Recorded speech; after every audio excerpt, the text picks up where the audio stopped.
Three speaking habits that instantly makes you more memorable.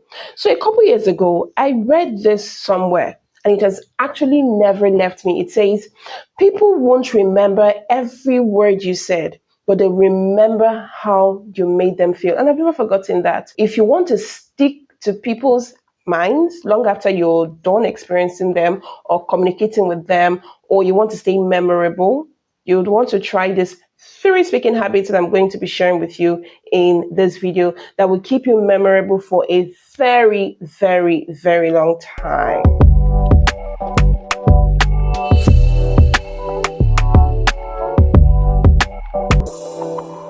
If you're new to my YouTube channel, what are you waiting for? Before you become a tribe member, go ahead and hit the subscribe button, like and share this video so you do not miss out on any of my videos. So let's get back into what it is we're talking about. So these are the speaking habits I'm going to be sharing with you that you can imbibe starting from today if you want to be remembered by people long after you are done speaking. Number one, use stories. Use stories, and use stories again. You see, the thing is, when you share facts, you just told. They're good. When you share facts, they're actually very good.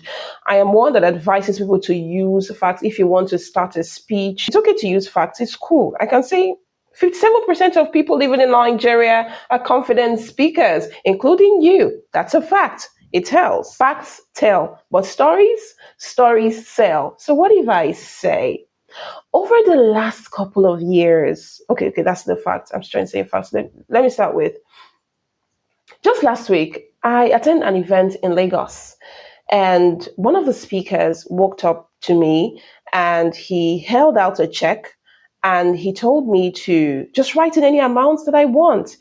And I was flabbergasted. That's a story, right? So stories sell. So what should you remember first? The fact I told you earlier, 57%, or the check that I told you? So because of our Tatafo nature, you probably remember the one that I told you. I was an event in Lagos and the speaker walked up to me and gave me a check, and all of that. So that's just how it is. So use stories is a speaking habit that instantly makes you memorable even long after you're done.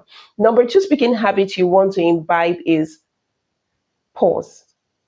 You never can fully tell what a good pause can do in making people hang on to your next word. I do it a whole lot and I see the effect. So say you're speaking and it's almost as if people have tuned out or they're not following you in what you're saying.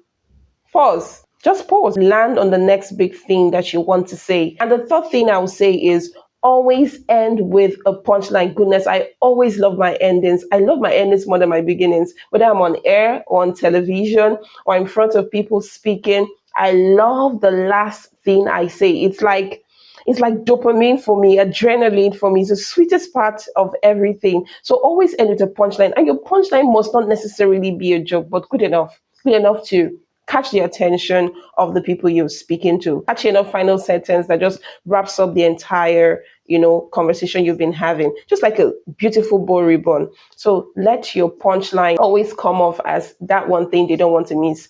Diamonds are just lumps of coal that didn't quit. Nice one, right?